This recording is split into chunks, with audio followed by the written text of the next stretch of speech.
ደሳለኝ የገዛቸውን ሸቀጣሸቀጦች በግራና በቀኝ እጆቹ አንጠልጥሎ ወደ መኪናው ሲመለስ ጌታውንም የግል ሕይወቱን ከመውጠንጠን ተላቀቀ።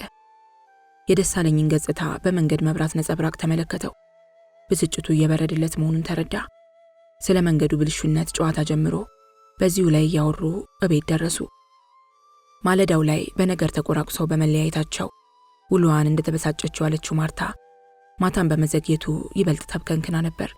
ሆኖም ማምሸቱ እያሳሰባትና እያስጨነቃት በረንዳው ላይ ከጨለማ ውስጥ ቆማ መምጣቱን ስትጠባበቅ የደሳለኝን መኪና ድምፅና መብራት ሰምታ እንዳየች በእፎይታ ነፍሷ ተመለሰ። ልቧ ያውጠነጠናቸው ልዩ ልዩ ጉዳዮች ግን አልከሰሙም። የግቢ በር ተከፍቶላቸው መኪናዋ ገብታ እነጌታውን ወርደው እስኪቀርባት ድረስ በበረንዳው ሐረግ ስር ቆማ ትመለከታቸው ነበር። በረንዳው ላይ ሲደርሱ ምን ነው አመሻችሁ? በጤናችሁ ነው? አለች ብቅ ብላ። ምን ትሰሪያለሽ ጨለማ ውስጥ? አለ ጌታውን ድንገት ብቅ ስትልበት ደንግጦ። ምን ማለት ነው? ሰዓቱ ስንት እንደሆነ ታውቃለህ? በዋልክበት ቅልጥ ብለህ ስትቀር አሰብኳ። የኔ መጨነቅ ምናልባት ትርጉም ላይ ሰጥህ ይችላል አለችው ቀይ መባል አነጋገር።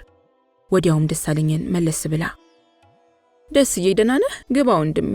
መቼም አንድ ላይ ስትሆኑ ጊዜ መሄዱን ሰው መጨነቁን ትረሱታላችሁ። ለምን አንተ እንኳን አትደውልልኝም ነበር? አለችው የተሸከመውን የተቀበለችው። ምን እባክሽ የወንድ ላጤ ነገር ምኑ ያምራል? ልብ የለኝም። የምፈልጋቸው የሚፈልጉኝ ሴቶች ብዙ ናቸው። የማስተናገጃው ጊዜም ያጥረኛል። እባክናለሁ አስታውሼ ለመደወል ቀልባጣለሁ። ዛሬ እንኳን ባልሽን ያስመሸሁት እኔ ነኝ። አንዳንዴ ብቸኝነት ብርድ ሲለኝ ብሶቴን የምነጫነጨው በሱ ላይ ስለሆነ ስናወራ መሸን። ብርድ ላይ መቆምሽ ግን ትክክል አይደለም። ጊዜው ገና ልጅ እኮ ነው አላት እየገረመማት። እሷም ያመሹበትን ሁኔታ መገመት ሞከረች። በነገረችው ስሞታ መሰረት ሲወያዩ እንዳመሹ ጠረጠረች። ሆኖም ያላገናዘበች በመምሰል ነው እንዴ? ይልቅ አጉል ስትዝናኑ ለአንድ ማጅራት መቺ ሲሳይ እንዳትሆኑ። አንተም ወንደላጤነትህን የሙጤ ብለህ የቀረኸው ለዚሁ እንዲመችህ ብለህ ነው አለችው በሽርደዳ።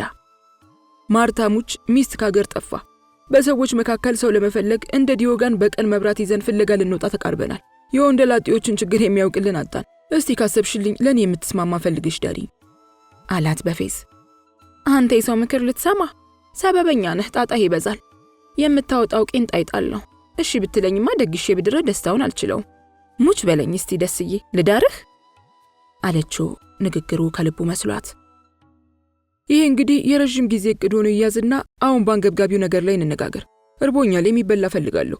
ስለ ቸኮልኩም ቶሎ ይቅረብልኝ ብሏት ወደ ልጆቹ መኝታ ቤት አለፈ። ጌታውን ወደ መጸዳጃ ክፍል ገብቶ ነበር። ይገባኛል፣ ስለ ትዳር ሲነሳ ወሬውን ባጭር መቅጨት ትወዳለህ። እርቦህ አይደለም ለምን ሚስት አግባ ትለኛለች ብለህ ነው አለችው ወደ ወጥ ቤት እየተራመደች። የቡታ ጋዝ ምድጃ አቀጣጥላ ወጦቹን በየጉልቻው ላይ ጣደች። ሰራተኛዋ ወርቅ ያንጥፉ እንጀራ እየጠቀለለች እንድትቆርጥ ሳህን እንድታቀራርብ ታዛ ነበር። ደሳለኝ የተኙትን ልጆች ቀስቅሶ በማጫወት እርጭ ጸጥ ብሎ የነበረውን ቤት ሕይወትና ሙቀት እንዲያፈሱበት አደረገ። ደሳለኝን ከልባቸው የሚወዱት ዳንኤልና ሐና ቁልጭ ብለው ነቅተው ወሬና ጨዋታ ጀመሩ። በየጉልቻው ላይ የተጣደው የአይነት ወጥ ሙቀት ሲነካው ሽታውና ቃናው አካባቢውን አወደው። ማርታም በየማቅረቢያው ላይ ያሰነዳዳች ኮማሪት እናቷ አዘወትረው የሚሉትን አባባል አስታውሳ ፈገገለች። ወንድን ከጉያ ስር ለማሰንበት ከጥሩ ልጓም ይበልጥ ጥሩ ሙያ ይሻላል። ወንድ ልጅና አህያ ሆዱን ይወዳል ይላሉ አዘወትረው። እሷን ብትሆን ዘወትር ከምሳሌና ከማስረጃ ጋር እያዛመዱ የሚተርኩትን ይህን አባባላቸውን አትንቀውም። የባሏን ፍላጎትና ምርጫ በማጤን የምግቡን ሥራ ተጠንቅቃ ትከሽነው ነበር። ጌታውንም በሙያዋ ረክቶ በችሎታዋ ተኩራርቶ የሌሎችን ሴቶች ሥራ ሲያንቋሽሽና አቃቂር ሲያወጣለት ቅር አይለውም።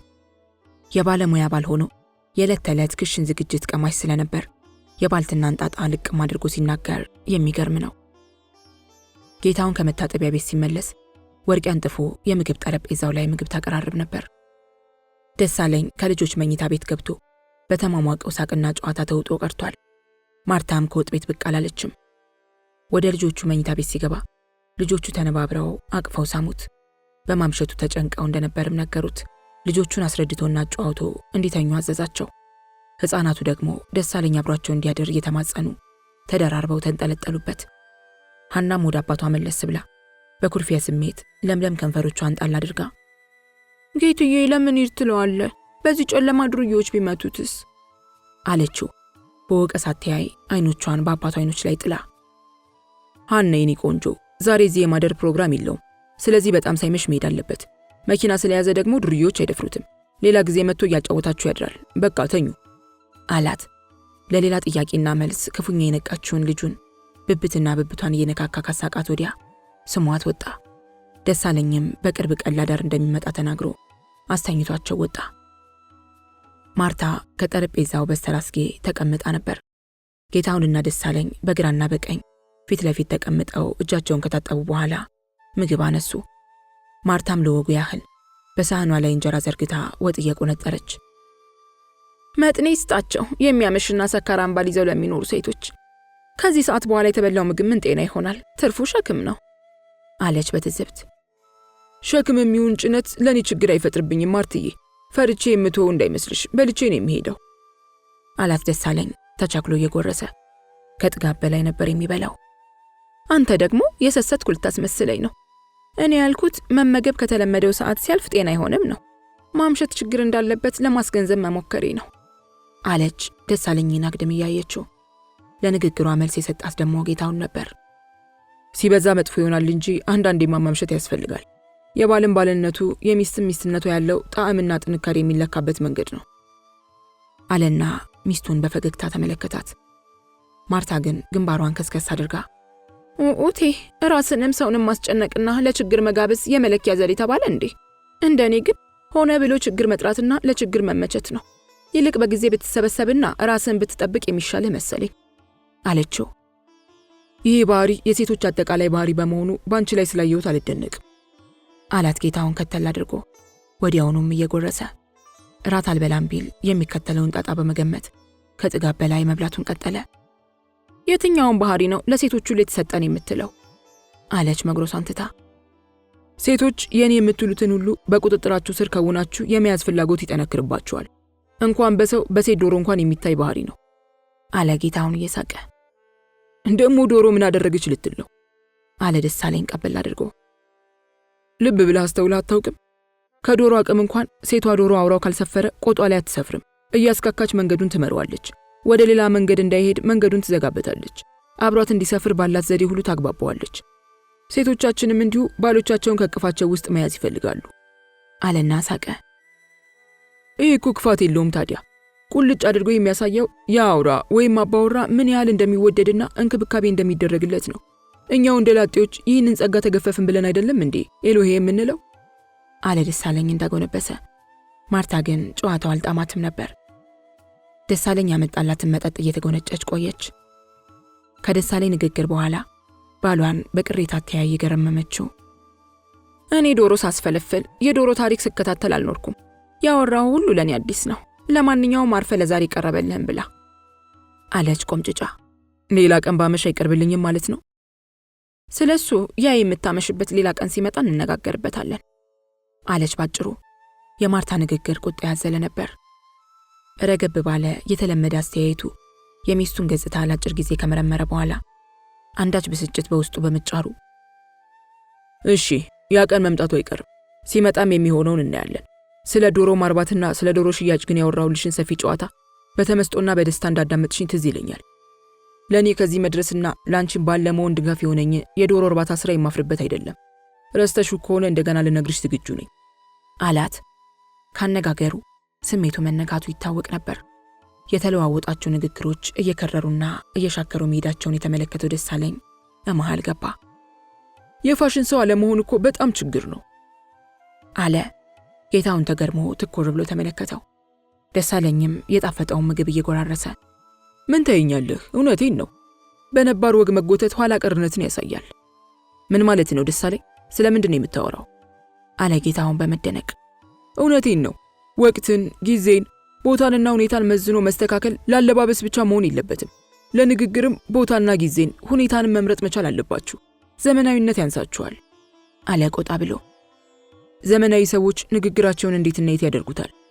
የጌታውን ጥያቄ ነበር።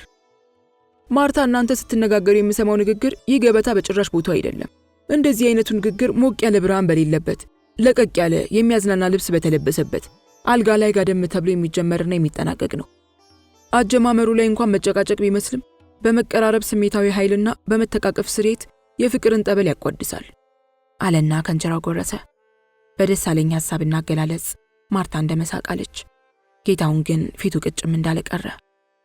በህሊናው ውስጥ ይንቀሳቀስ የነበረው የጌታውን ጥያቄ ለደሳለኝም ብስጭት ፈጥሮበት ነበርና ተቻኩሎ በልቶ እነ ጌታውንን ተሰናብቶ ወጣ። በቤቱ ጦት ጋብቻቸው እየተራዘመ ቀስ በቀስም በመካከላቸው ነገር እየገባ በማየቱ ከቀበሌ ተከራይቶት የነበረውን ቤት በፈቃደኝነት ለነጌታውን ለቆላቸው ሆስቴል ከገባ በኋላ በወንድ ላጤነት ኑሮ ተደስቶ ዓመታትን አሳልፏል። ከገጠርም ሆነ ከከተማ የሚመጡ ዘመዶችን ለማስተናገድ አይቸገርም ነበር። ዘመዶቹም ከሱ የሚጠብቁት መስተንግዶ አልነበራቸውም። የሰዓት እላፊው ገደብ ተቃርቦ ስለነበረም በመንገዱ ላይ ውር ይሉ የነበሩት ጥቂት መኪኖች ነበሩ። የመኪኖች ጋጋታ ጊዜና ቦታ ስላልተሻማው ረዥሙን ርቀት በ15 ደቂቃ ጉዞ አጠናቀቀው። ከሆስቴሉ መግቢያ በር እንደደረሰ ለጥቂት ጊዜ ቆም ብሎ ጥሩምባ አሰምቶ ነበር። በሩ እስኪከፈት ድረስ ግራና ቀኙን ቃኘ። በስተቀኝ በኩል ከግንብ ስር ተነስቶ ወደሱ የሚመጣ ትንሽ ልጅ አየ። ማንነቱን የለየው ከቀረበውና ካነጋገረው በኋላ ነበር። ዶጮ የሹራቡን አንገት ከጭንቅላቱ ላይ ጎትቶ ለብሶ ጭብጥ ብሎ አየው። ዶጮ በዚህ ሰዓት እዚህ ምን ትሰራለህ? ምን ሆነሃል? አለው የበሩ መስታወት ወደ ታች ዝቅ እያደረገና በቅጡ ያስተዋለው። ዶጮም ከብርዱ ሌላ ያለቅስ ስለነበር በሚንቀጠቀጥ ድምፅ እማዬ ጠፋችብኝ አለው። ንፍሮ ሸጠን ስንመለስ ተተኮሰ። ብዙ ሰዎች ሮጡ፣ ብዙ ሰዎች ወደቁ፣ ብዙ ሰዎች ሲጮሁ ነበር። እማዬ ሚጢን እንዳዘለች ሮጠች። ቀድሚያት ነበር። ዞር ስል አጣኋት። ከብርዱ የተነሳ ጥርሶቹ ይንገጫገጩ ነበር። ግባ ግባ፣ በቤት ውስጥ ትነግረኛለህ አለውና መኪናውን ገፍቶ አስገብቶት ወደ ሆቴሉ ግቢ ገባ። ደሳለኝ ከመኪናው ወርዶ የዶጮን እጅ ጨብጦ ወደ ክፍሉ ተራመደ። የዶጮ እጅ እንደ ብረት ቀዝቅዞ ነበር። በመሻከሩም የልጅ እጅ አይመስልም። ክፍሉን ገፍቶ መብራቱን አብርቶ በሩን ከዘጋ በኋላ ካልጋው ጫፍ ላይ ተቀምጦ የዶጮን ትከሻ በሁለት እጆቹ ይዞ በእግሮቹ መካከል አቁሞት ልብ ብሎ እያየው ምን ነበር ያልከው ዶጭዬ? የት ነበር የተተኮሰው? አንተና እናትህ ወዴት ሮጣችሁ? አለው። 4 ኪሎ ከትምህርት ሚኒስቴር ታችኛው በር ላይ ነበር ተኩስ የነበረው። ታክሲና አውቶቡስ የሚጠብቁ ሁሉ ሮጡ። የተመቱ ሰዎችም ወድቀው ነበር። በኋላም ወደ ታች ልኳንዳ ቤቶችና አካባቢ ቡና ቤቶችም ውስጥ ተኩስ ነበር። ብዙ ጫጫታ ነበር። በተኩሱ ውስጥ እኔና እማዬ ሮጥን። እኔ ቀድሚያት ከቤታችን ደረስኩ። ጠፋችብኝ። ልፈልጋት ወጣሁ። በመንገዱ ላይ አልነበረችም። ለምንድን ነው ወታደሮቹ የተኮሱት? አተኳኩሳቸው በመንገደኛው ሰው ላይ ነበር? ዝም ብለው ታክሲና አውቶቡስ የሚጠብቀው ሰው ላይ ተኮሱ። ተመተው የወደቁም ነበሩ። አንተና እናት ታዲያ በዚያ ሰዓት ምን ትሰሩ ነበር እዚያ? ከይገባል ጠጅ ቤት መመለሳችን ነበር። ጠጅ ቤት ምን ስትሰሩ ቆያችሁ? ለጠጅ ጠጆች ንፍሮና ቆሎ ስንሸጥ ነበር አለው ዶጮ። ሲጠዘጥዘው ባመሸው ብርድ ሰውነቱ ይንቀጠቀጣል። ደሳለኝም ካልጋው በስተግርጌ ካልጋ ልብሱ በላይ ታጥፎ የተቀመጠውን ጋቢ ጎትት አድርጎ ካለበሰው በኋላ ሰዓቱን አየ። ለ6:10 ደቂቃ ቀርቶት ነበር። ዶጮን ይዞ ወደ መኖሪያ ሰፈራቸው ወደፊት በርገቢያ ለመሄድና የእናቱን መመለስ ለማረጋገጥ እንደማይችል አመነ። ከተቀመጠበት ተነስቶ እንደተለመደው ጺሙን እያሻሸ በጠባብ ክፍል ውስጥ ራመድ መለስ ራመድ መለስ አለ። እንደገናም ዶጮን ካልጋው ጫፍ ላይ ካስቀመጠው በኋላ ከፊት ለፊቱ ሸብረክ ብሎ ሸካራ እጆቹን እያሻሸ ዶጮ አሁን ወደ ቤታችሁ መሄድ አንችልም፣ ሰዓት እላፊ ሆኗል። አይዞህ እናትህ ምንም አትሆንም፣ በጠዋት እንሄዳለን፣ ከኔ ጋር ታድራለህ አለው በሚያጽናና አንደበት። እማዬንና ሚጤን በግርግር ውስጥ በጥይት መተዋቸው ይሆን እያልኩ ተጨነቅኩ አለና ዶጮ ልቅሶውን ጀመረ። ደሳለኝም ጠባብ ትከሻውን ቸብቸብ እያደረገ አይዞህ አይዞህ፣ ምንም አይሆኑም፣ ወታደሮቹ ቢተኩሱም ወደ ሰማይ እንጂ ታክሲ በሚጠብቅ ሰላማዊ ሰው ላይ አይሆንም፣ አትፍራ። መንገድ ላይ ተጥፋፍታችሁ ነው እንጂ ይህን ጊዜ እናት ቤቷ ገብታ ስላንተ እየተጨነቀች ይሆናል፣ በጠዋት እንሄዳለን፣ አይዞህ አለው።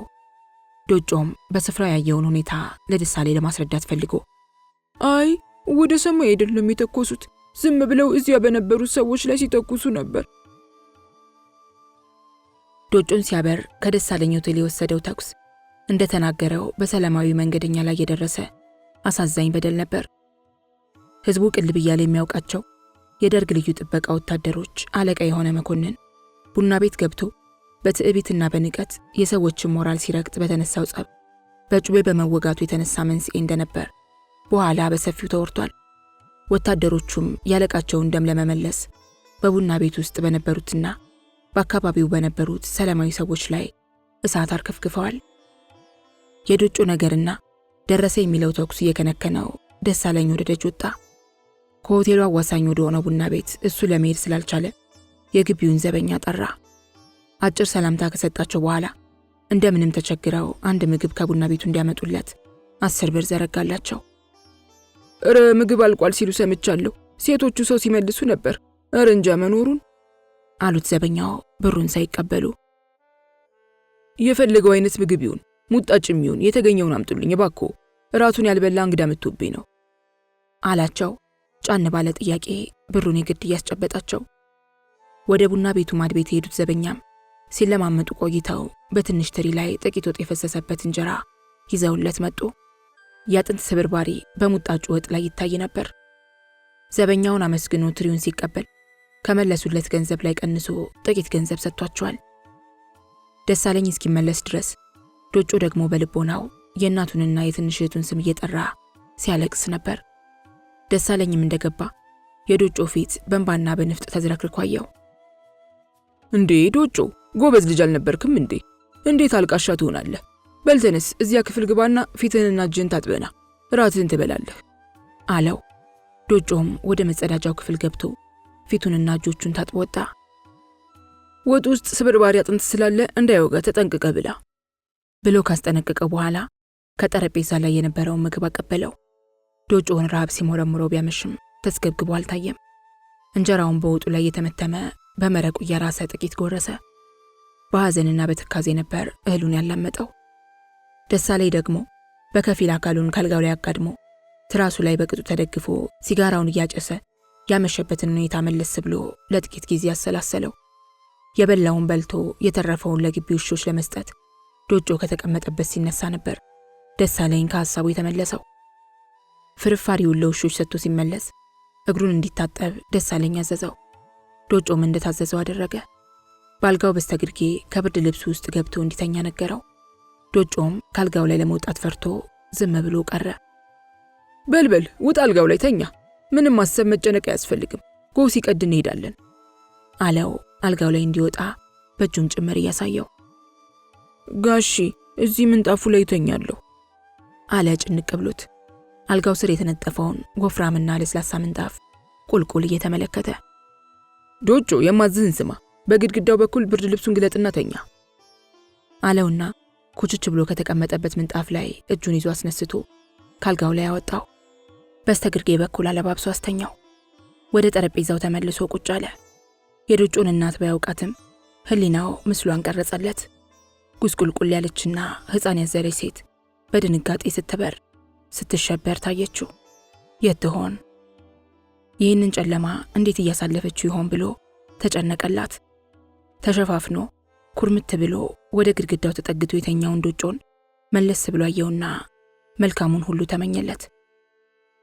እጥር ኩስምን ያለው የ14 ዓመቱ ዶጮ ከደሳለኝ ጋር የተዋወቀው በጫማ ጠረጋ ስራው ነበር። ሳቂታውና ትሁቱ ዶጮ የደሳለኝን ቀልብ የማረከው በቀልጣፋነቱም ጭምር ነበር። ከደንበኝነት መጠንከር የተነሳ ወደ ካልሲዎች ማጠብና ወደ መላላክ ተሸጋግሮ በወጉ ተቀራርበው ተላምደዋል።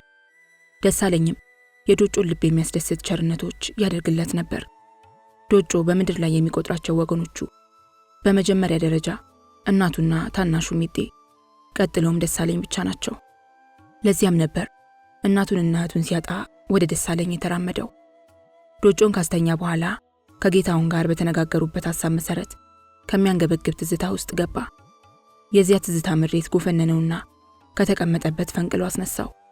በፊቱ ላይ ያጎፈረውን ጺሙን እያሻሸ እያከከ ወዲያ ወዲህ ተመላለሰ። ነገር እያሰላሰለ ደጋግሞ እንዳጨሰው ሲጋራ ለብዙ ሰዓት ነደደ። ከሌሊቱ 8 ሰዓት ላይ ጎኑን ካልጋው አሳረፈ። ከባድ እንቅልፍ ጥሎት ቀሪዎቹ ሰዓታት ነጎዱ። ሲነጋጋ የነቃው ዶጮ ካልጋው ወርዶ ሽንቱን ሸንቶና ፊቱን ታጥቦ ጥቂት ከቆየ በኋላ ሲፈራ ሲቸር ቀስቅሶት ተነሳ።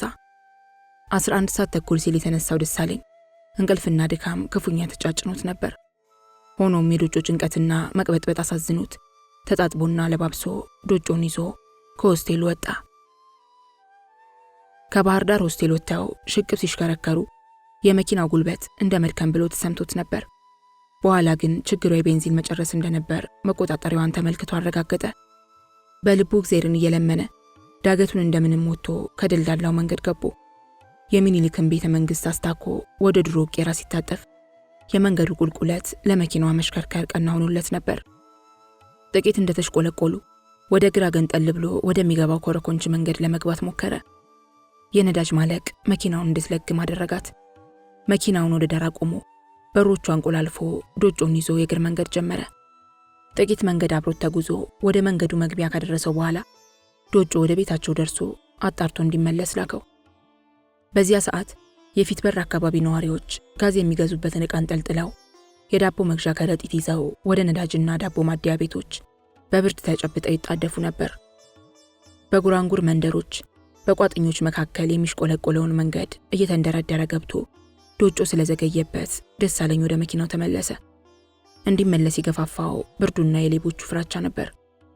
ፈጣንና ቀልጣፋ የሆኑት መኪና ጎርጓሪዎች መኪናውን እንዳያራቁቱት ሰግቶ ነበር።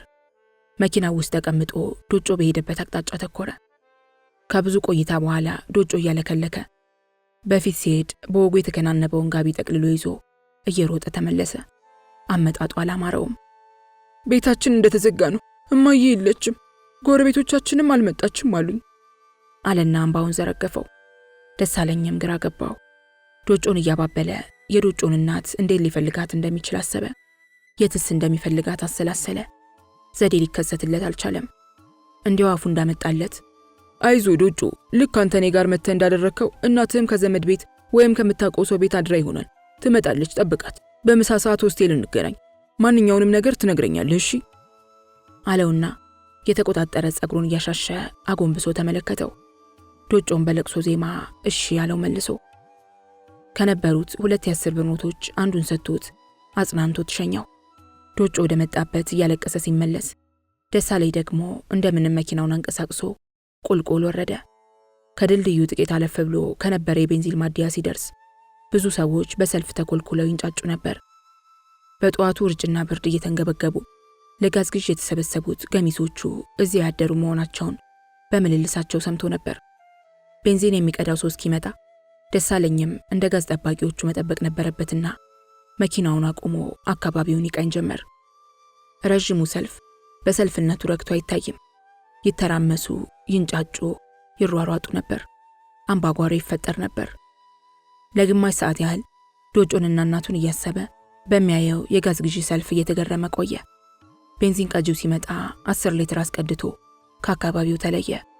ተመልሶ ወደ ሆስቴሉ አልሄደም። ወግ ያለው ቁርስ ለመብላት ወደ ወይዘሮ ሽማጫሽ ቤት 1080 አሽከረከረ። የወይዘሮ ሽማጫሽ ግቢ ገና የፀሐይ ብርሃን አልዳሰሰውም። ከግቢው ሲደርስ ከዘበኛው በስተቀር የግቢው ሰዎች አልተነሱም ነበር። የመኪናውን ጥሩምባ ሰምተው የከፈቱለት ዘበኛ የጠዋት ሰላምታ ሰጥተውት ገባ። ገላዋን ለመታጠብ ስትዘጋጅ የነበረችው የማርታ ክስት ልጅ የመኝታ ቤቷን መጋረጃ ገለጥ አድርጋየችው። እሱም ወደ ትልቁ ቤት ዘለቀ። ደስዬ እንደምን አደርክ? ሳይነጋ ከየት ነው የምትመጣው? አለችው ሁለመናውን እየቃኘች። ብርዱ፣ የእንቅልፍ እጦቱ፣ በወጉ ያልተበጠረ ጸጉሩ የተጎሳቆለ አስመስለውት ነበር። እንደምን አደራችሁ መዓዛ፣ የኔ አዳር እንኳን እንደነገሩ ነው። ወዲህ ወደ አንድ ቦታ ደርሼ መምጣቴ ነው አላት። 2 እጆቹን እያፋተገና በትንፋሹ ለማሞቅ እየሞከረ። ኧረ እባክህ ደስዬ፣ የት እንዳደርክ ማንንም በግልጽ መናገር ይችላል። ምን እንደመሰልክ ራስን ብታዩ ትደነግጣለህ። እስቲና ምን እንደመሰልክ መልክህን ላሳይህ ብላ ክንዱን ይዛ ወደ መስታወቱ አስጠጋችው። በግድግዳው መስታወት ደሳለኝ ራሱን ተመለከተ። ገጽታው አስደነገጠው። ጭስ ሲወጋው መስሏል። ጸጉሩ ተንጨባሯል። አይኖቹ ብር ብለዋል። የማዕዛን ግምትና አምሽቶ ያረፈደበትን ሁኔታ አገናዝቦ ፈገግ አለ። ወዲያውም ጸጉሩን እየደመደመና ጺሙን እያሻሸ ማዕዛን ተመለከታት። ማዕዛም ቁጣና ዘኔታ በተጣመሩበት ስሜት ምን ትስቃለህ ደስዬ? ራስህን በራስህ እያጠፋው መሆኑ ይገባሃል? ምን አለበት ይህንን መጠጥ መተው ቢያቅትህ እንኳን ብትቀንስ አለችው። ያደርኩበትን ሁኔታ ልነግርሽ ነው የመጣሁት። አሁን ግን ረሃብ አንጀቴን ስለቦረቦረው ጥሩ ቁርስ ፈልጋለሁ። ሴቶቹን ቀስቅሽና ቶሎ አሰሪልኝ አላትና ወደ ሳሎን ተመልሶ ከወንበሩ ላይ አረፋለ። መዓዛም ተከትላ ወደ ተቀመጠበት በመሄድ የተቆጣጠረ ጸጉሩን እየደባበሰች ያደርክበትን ቦታና ሁኔታ አንተ ባትነግረኝም በደንብ አውቀዋለሁ። ጠጡን ጠጣ እያልክ ገንዘብህንና ጨጓራህን ስታቃጥል ነው ያደርከው። እኔ እኮ የማዝነው አንድ አንተን መሰብሰብ የምትችል ሴት ባለመገኘቷ ነው። ከአዲስ አበባ ሴቶች መካከል ካልተገኘች ከገጠር ጥሎሽ ጥለህ ወይም ለአንተ ጥላ የምትወስድህ የምትንከባከብህ እናጠያይቅ አለችው እየሳቀችና አይኑን እያየች። ጥሎሽ ጥላልኝ ወይም ጥሎሽ ጥዬላት የምትገዛኝ ወይም የምገዛትን ሴት ነች ብዬ አልጠጋትም። ከቻልሽ ይልቅ ልቧን ጥሎሽ የምትሰጠኝን ፈልጊልኝ። የሴትን ልብ ማግኘት ደግሞ ከዶሮ ወተት ለማለብ እንደመመኘት ነውና እንደማይቀናሽ አውቃለሁ። አቦ መዓዛ እርቦኛል፣ የምበላው ፈልጋለሁ እያልኩሽ ምን ትጨቀጭኛለሽ? ሂጂ አሰሪልኝ አላት በቁጣና በጩኸት። በልሽቶ ከባለቤቱ ያወቀ ቡዳ ነው። ቁርስ እስኪዘጋጅ ድረስ የሞቀ ውሃ ስላለ ገላህን ተለቃለቅና ጸጉርህን አበጥረው ብላው ወደ ማድ ቤት ወረደች። ለ40 ደቂቃ ያህል በመታጠቢያ ቤት ገብቶ ተዘጋጅቶ ሲወጣ በስርዓት የተከሸነ ቁርስ ቀርቦለት በላ። ቁርሱንም እየበላ ስለ ዶጮና የዶጮ እናት መጥፋት ጉዳይ ለመዓዛ አወራት። መዓዛን በሰማችው ያዘነች፣ ደሳለኝ ስላደረገው ትብብርም አመሰገነችው። ስለነበራት ግምትም ይቅርታ ጠየቀችው። ወደ ስራው ከመሻገሩ በፊት ወይዘሮ ሽማጫሽን በተገኙበት አነጋግሮ ወጣ። ደሳለኝ በወይዘሮ ሽማጫሽ ቤት ቤተኛ ነበር። ቤተሰቡ ሁሉ በአቀራረቡና በደግነቱ ይወደዋል። የማርታንም አጠራር ተከትለው ሁሉም ደስዬ በሚል ቁልምጫ ነበር የሚጠሩት። የምሳ ሰዓት ደርሶ ከቢሮ እስኪወጣ ድረስ በዶጮ ጉዳይ ሰላም አጥቶ አለ። በ6 ሰዓት ላይ ሰራተኛው ሁሉ እንደየብጤቱ ምሳ ለመብላት ሲበተን ደሳለኝ ቀጠሮ እንዳለው ለጌታውን አሳውቆ የበረረው ወደ ሆስቴሉ ነበር። በሆስቴሉ አካባቢ በመንደሩ ግራና ቀኝ ማተረ። ዶጮን አላየውም። መኪናውን ከመንገዱ ጠርዝ አቁሞ ወደ ሆስቴሉ ግቢ ገብቶ አጣራ። ዘበኛውንም ጠየቀ። አለመምጣቱን ነገሩት። መኪናውን ደግፍ ብሎ ቆሞ ሽቅብ ወደ መንገዱ እየተመለከተ ፒፓውን አቀጣጥሎ ካፉ ወተፈ። ዶጮን እያሰላሰለ ጠበቀው። ብቅ ሳይል ቀረ ዶጮ። ወደ ስራ ለመግባት 15 ደቂቃ ሲቀረው አቅራቢያው ወደ ነበረው ሆቴል ቤት ገባ። አይኖቹ በርበሩን እንዳዩ ጥቂት እንጀራ አጎራረሰ። ወደ ስራው ሲመለስ አነዳዱ በዝግታ ነበር። ዶጮን በመንገድ ላይ የፈለገ ነበር አካሄዱ። ወደ አሮጌው ቄራ መውረጃ ትይዩ ሲደርስ መኪናውን ለጥቂት ቆም አድርጎ ቁልቁል ተመለከተ። ያኔም ዶጮ አልነበረም። ደሳለኝ ልቡ እንደተንጠለጠለ ወደ ቢሮ ገባ። ዶጮ ግን የፈራው ችግር ደርሶበት ዋይታና መከራ ላይ ነበር።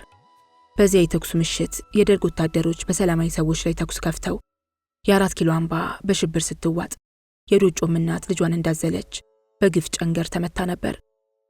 ያዘለቻትን ሕፃን ጀርባና ደረት ሰንጥቃ ያለፈችው ጥይት የዶጮንም እናት ልብ ገምሰው አልፋ ነበር። ድንጋጤና ደም እንዳበረራት ቁልቁለቱን ወርዳ ከድሮ ቄራ ድልድይ አጠገብ ከሰንሰሉ ስር ተወሽቃ በዚያው ክልተው ብላ ቀርታለች። በማግስቱ ረፋዱ ላይ ልጅ ያዘለች ሴት ወድቃ መታየቷ ተወርቶ ወሬው በአካባቢው ሲናፈስ ዶጮና የሚያውቃት ጥቂት ጎረቤቶች ከስፍራው ደርሰው ማንነቷን አረጋገጡ። በቀይ መስቀል አምቡላንስ ሬሳቸው ሆስፒታል የደረሰው የዶጮ እናትና ሕፃኗ ወደ ማታ በማዘጋጃ ቤት መኪና ተጭነው በአንድ ሰሌን ተጠቅልለው በጴጥሮስ ቤተክርስቲያን ተቀብረው ነበር።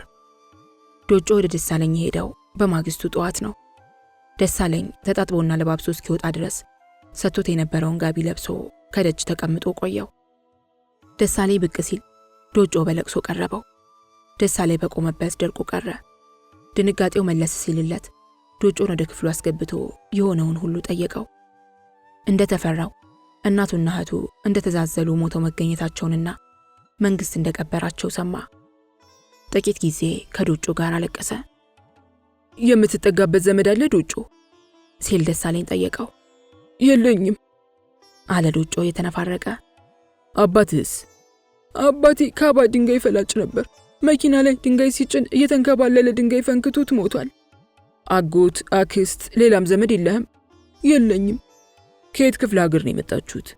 ከጋሞ ጎፋ። ደሳለኝ ለጥቂት ጊዜ ጺሙን እያሻሻ አሰበ። ወዲያውም ከአንድ ውሳኔ ላይ ደረሰና መንፈሱን ሰበሰበ። እስካለው ትኖራለህ፣ ከዛሬ ጀምሮ ከኔ ጋር ትኖራለህ አለው። ዶጮም በሽታና በፎይታ ተቀበለው። በጀምስ ዊሊ አቅራቢነት በችሎቷና በብቃቷ ራሄል በአየር መንገድ አስተናጋጅነት በ1970 ዓ.ም ተቀጥራ 7ኛ ዓመት እየቆጠረች ነበር። ማንም በሚደነቅበት ሁኔታ ራሄልና ቤተሰቧ በጸጋ በአዱኛ መጥቀዋል። በአውሮፓና በእስያ ልዩ ልዩ ሀገሮች በሚደረገው የአየር መንገድ ጉዞ በአስተናጋጅነት ስራዋ አብራ የምትጓዘው ራሄል አጋጣሚውን ውጤት ላለው ጠቀሜታ ታውለው ነበር። በርካታ ሸቀጦችን ከውጭ ወደ ሀገር ውስጥ ለማስገባት በዘዴ ተጠቅማለች። ጥረቷም አልመከነም። በስራ አጥነት ሞራላቸው ተሰብሮ በስራ ፍለጋ ሰበብ ተቆራኝተው ሲቦዝኑ ወደ አልባሌም ልማድ ቀስ በቀስ ሲሳቡ ለነበሩት 2 ተከታዮቿ የልብስ መሸጫ ሱቅ ከፍታ ለደራ ንግድ አብቅታቸዋለች። የተሰናዱ ልብሶች መሸጫው ሱቅ በልዩ ልዩ ዘመናዊና የፋሽን አልባሳት ጤም ብሎ የሚደነቅ ነበር። የተወሰኑ ሸቀጦች ባህር አቋርጠው ከአውሮፓና ከእስያ የገቡ ልብሶችና መጫሚያዎች ቢሆኑም አብዛኞቹ ግን በጨለማ ሽፋን በግመል ጀርባ ከጅቡቲ ወደ ሐረር ሰርገው ከሚገቡት ነፍስ ይማር ጨርቃ ጨርቆች መካከል በቦንዳና በጅምላ ተገዝተው የተቀላቀሉ ነበሩ። የራሄል እህቶች ወደ ሐረር ወርደው ድሬዳዋ ሰነባብተው የሰበሰቡትን ወራጭ ጨርቅ በላውንደሪ ያሳምረው በውድ ዋጋ ይቸበችቡታል። በጥሩ ስያሜ በተደራጀው ሱቅ ውስጥ ወራጭ ጨርቅ ይገባል ብሎ የሚጠረጥር አልነበረም። የራሄል የሆስተስነት ስራ በሱቅ ውስጥ ለነበረው ዕቃ ሁሉ ጥራትና ዘመናዊነት ዋስትና ሆኖ ነበር። አብዛኛውን ጊዜ ሐረር ወርደው በርካሽ የተገዙ ጨርቆችን አሳጥበው አሳምረው ወደ አዲስ አበባ በማድረስ በኩል ወይዘሮ ጠጄም ሰፊውን ሚና ተጫውተዋል። ወይንሸት የምርጥ ሽቶዎችና ቅባቶች መሸጫ በሚል ስያሜ ደግሞ በመሃል አራዳ የተከፈተውን መደብር በሸመታም በእይታም የማያውቀው የአዲስ አበባ ነዋሪም ብዛም ነበር። ያልተከለሰ ንጹህ ሽቶ እንደሚሸጥበት ተጋኖ ተወርቶለታል። ለቆዳ ልስላሴና ውበት ያገለግላሉ የተባሉ የቫይታሚን ቅባቶችና የሳይንስ ውጤቶች በገፍና በአይነት ይገኝበታል። በፓሪስ ከተሞች የሚመረቱ የሽቶ ቅመሞች ሁሉ ተፈልገው የሚገኙበት ቦታ ነበር። የሽቶዎቹ ጠረን ቀልብ እንዲጠልፍ ተብሎ ሱቁና ደጃፉ አካባቢ አልፎ አልፎ ይረጭበታል። የመደብሩ አካባቢ ጥሩ ጠረንም ከርቀት ተቀብሎ በርካታ ምዕራፍም ለአፍንጫ እንደጣፈጠ ይሸኛል። የዕቃዎቹ አቀማመጥ ቄንጥ ደግሞ ልዩ ውበት ነበረው። በጥቂት ዓመታት ውስጥ ዝናን ያተረፈው የሽቶ መደብር እድገቱም የዛኑ ያህል ገስግሷል። ጥቁሮች ሊጠይሙ፣ ጠይሞች ሊቀሉ፣ ቀዮች ወደ ፈረንጆቹ ሊጠጉ በሚያልሙበት ህልም ላይ የተቆናጠጠው የቅባት ገበያ በርካታ ወጣት ደንበኞች ሲተራመሱበት ይውላሉ። ጥበብና ብልጠት የተሞላው የቆነጃጅት ማስታወቂያ ፎቶግራፍም ልብን በምኞት የመወርወርና ገንዘብ የማስመዘዝ ኃይል ነበረው። የራሄልና የታናሾቿ ታናሽ የወይንሸትም የሰላይ ንግድ ሥራ ችሎታ ደግሞ ይበልጥ አሳምሮታል። በሁለት አቅጣጫ በተያዘው ንግድ ራሄልና ቤተሰቧ እንዳልነበሩ ሆኖ ያንን ጎስቋላው ትፍታፊ መንደር ከነሐሚቱ ለቀው ወጡ። በተሟላ ድርጅቱና ውበቱ ምድራዊ ገነት ወደሚሰኝ የተንጣለለ ቪላ ተዘዋወሩ። የጀምስ ዊሊና የራሄልም በፍቅር የተቆራኘ ኑሮ ይፋ ሆነ። እሱም በንግዷ ውስጥ ጠቃሚ ሚና መጫወት ጀመረ። በሀገሩ ውስጥ በናይሮቢ ከተማ ከታላቅ ወንድሙ ጋር በሽርክና ያቋቋሙትን አይነት ግብረ ብዙ አገልግሎት መስጫ ድርጅት ለራሄል አሰበላት። ፕላኑንና የህንፃውን ውስጣዊ ይዘት ከናይሮቢ አሰርቶና አስጠንቶ ከአዲስ አበባ ምድር ጋር እንዲስማማ አደረገ። የ7 ዓመት የሥራ ትጋቷ የጀምስ ዊሊ የፍቅር ድጎማ የደነደነ ጥሪት ያስጨበጣት ራሄል ሌላ የማይነጥፍ የጥቅም ምንጭ ከማሰስ አልተቆጠበችም ነበር። በኬንያ ተሰርቶ በፎቶ ያየችው ግብረ ብዙ ድርጅት ተፈጥሮና አድጎ ሲያፈራ ለማየት ከፍተኛ ጥረት አድርጋለች። ጊዜዋን በበጀት ሸንሽና በጥንቃቄ የተጠቀመችበት ራሄል እድልም ስቃላት ነበር። ገንዘብ ከማግኘት ጋር አጠቃቀሙን በመታደሏ የያዘችው ሁሉ በረከት አረፈበት። ከምን ተነስታ ምን እንደደረሰች ከነፍሷ ጋር የተጨዋወተች ጊዜ ሁሉ ምንም ቢሆን ተስፋዬ ቦሩን እንዲሁም ደሳለኝና ጌታውን ሳይታወሷት አይቀርም። በሀብት በኑሮ በተደላደለችበት ስራ በያዘችበት በ7ኛው ዓመት አጋማሽ በ1977 ዓ.ም ልትጠይቃቸው አቀደች። ጌታውንና ደሳለኝ ከተስፋዬ ቦሩ ሸር ሲያድኗት እነሱ የገቡበትን አምባጓሮና ቅራኔ ሁሌም እንደ ውለታ ትቆጥርላቸው ነበር። ለባለ ውለተኞቿ ጌታውንና ደሳለኝ ይገባቸዋል፣ ይመጥናቸዋል ያለችውን አንዳንድ ስጦታ ይዛ በዴክስ ቶዮታ ኮሮላ መኪናዋ ወደ ገንዘብ ሚኒስቴር ስትጓዝ ያለፈውን ሁሉ እያስታወሰችና እየተገረመች ነው። 4 ሰዓት ላይ ከነደሳለኝ መስሪያ ቤት ስትደርስ ላፍታ እፎይታና ለሻይ ቡና ቅምሻ ሰው ሁሉ ከየቢሮው ወጥቶ ነበር። ከፊሉ በየታዛው ቆሞ ሲጋራውን ያጭሳል። በርካታው ሰው ከሻይ ቤቱ አዳራሽ ገብቶ የምሳ መዳረሻውን ይቆርሳል። ውብ መኪናዋን ስፍራ ካስያዘች በኋላ ረጋ ባለ አረማመድ አካባቢውን እየቃኘች ቀድሞ ወደምታውቀው የጌታውንና ደሳለኝ ቢሮዎች አቅጣጫ ተጓዘች። በየአቅጣጫው የቆሙት ሰዎች አይን እንዳረፈባት ተሰምቷታል። እሷም የተፈጥሮ ውበቷን እጅግ ዘመናዊ በሆነ አዋብ ስልት ኮልታው ታንጸባርቅ ነበር። ከህንፃው መዳረሻ ላይ የቆመውን አንድ ሰራተኛ በትህትና ካነጋገረችው በኋላ የደሳለኝንና የጌታውንን በዚያው መስሪያ ቤት በወትሮ ቢሮአቸው ውስጥ መኖራቸውን አረጋገጠች። መጀመሪያ የተራመደችው ወደ ደሳለኝ ቢሮ ነበር። በሩን በዝግታ አንኳኩታ እንድትገባ የሚጋብዛት ድምፅ ጠበቀች። ደግማ አንኳኳች።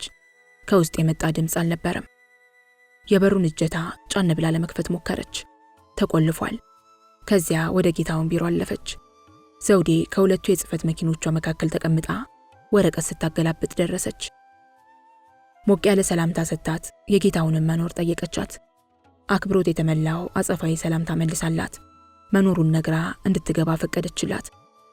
የታይፒስቷን የዘውዴን ክፍል ትታ ወደ ውስጠኛው ክፍል ስትዘልቅ ጌታውን ሽቴይና አጎናፍር ትልቅ መዝገብ ገልጠው በዚያው ላይ አቀርቅረው ይነጋገሩ ነበር። ሁሉም በአንድ ጊዜ ቀና ብለው ተመለከቷት። ራሔልም በአክብሮት ትህትና የተሞላበት ሰላምታዋን እጅ እየነሳች አቀረበችላቸው። እነ ጌታውንም በዚያው መልክ በስርዓት ሰላምታዋን ተቀብለው ሰላምታቸውን ሰጧት። የማን እንግዳ እንደሆነች ሶስቱም አላወቁም ነበር። ለአንድ አፍታ ሶስቱም በዝምታ አዩአት። ከእሷ የሚመጣውን ሐሳብ ለመስማት ነበር። አቶ ጌታውን አመጣጤ አንተ ጋር ነበር አለችው ፈገግ ብላ። እሺ ምን ነበር? ይሄው ወንበር በቅድሚያ ተቀመጭ አለና ወደ ግል ጠረጴዛው ተመልሶ እንድትቀመጥ ጋበዛት። ራሔልም እንደዘነጋ ታወቀች። ከመቀመጧን በፊት ወደ ጠረጴዛው ተጠግታ እሷነቷን ከነስሟና ካገናኛቸው አጋጣሚ ጋር ባጭሩ አስተዋወቀችው። ያኔ ነበር ጌታውን ግልጽ የሆነለት። ሞቅ ባለ ሰላምታና ስሜት እንደገና እየጨበጠ አነጋገራት። ከ7 ዓመት በኋላ በፍጹም ለውጥ ዳብራና ተጊጣ በመምጣቷ እጅግ ተገረመ። ስለ ሁኔታዋ ለመስማት ወዲያውን ቡና ሊጋብዛት ወደ ሻይ ቤቱ ይዟት ተመለሰ።